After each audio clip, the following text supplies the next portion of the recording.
Our thing is a curious dichotomy between our individuality and our drive toward community.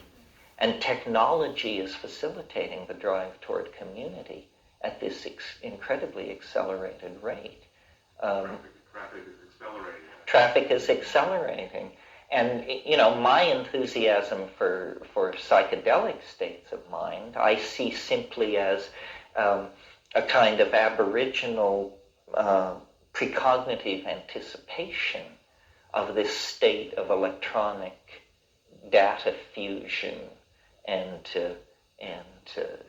information transparency that is being put in place. Essentially what we're doing is we're realizing our cultural ideals, whether we're conscious of them or not.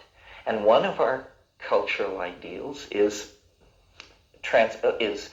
agape, Christian love, or transparent telepathic sharing.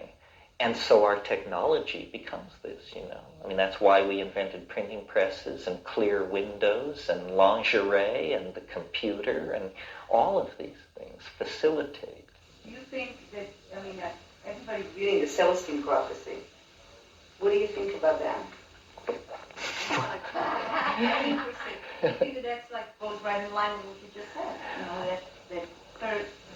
Well, O. Henry said, never read a book till it's 5 years old. And I don't always follow his advice, but in the case of the Celestine prophecy, I'm kind of weird. I was very embarrassed a week ago or 10 days ago. I was in New York City, and I was with some friends of mine who were in a rock and roll band, and they were on the Letterman show.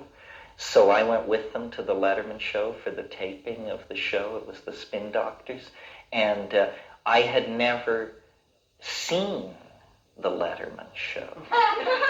So I kept saying to people, is that Letterman? The janitor would go by, and then, because we were there an hour ahead of time. So I'm not very au courant with these cultural icons. I wish the author of the Celestine prophecy, he, she, them, or it, whoever it may be, good luck, a he.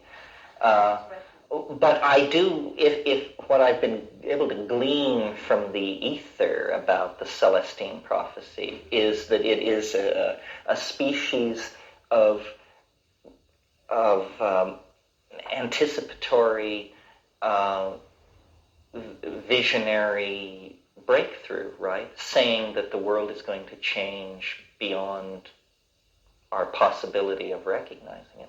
I think this is absolutely true. The details are where it gets tricky. Part of my notion of how we should all behave as we move toward this attractor or this transcendental object that is the telos of the historical process is to just try and spread calm and good vibes so that people, it's like a roller coaster, the sign which says, do not stand up. People should not just keep your mouth shut, keep your hands on the handlebars, and, you can yell your head off if you want, but do not stand up.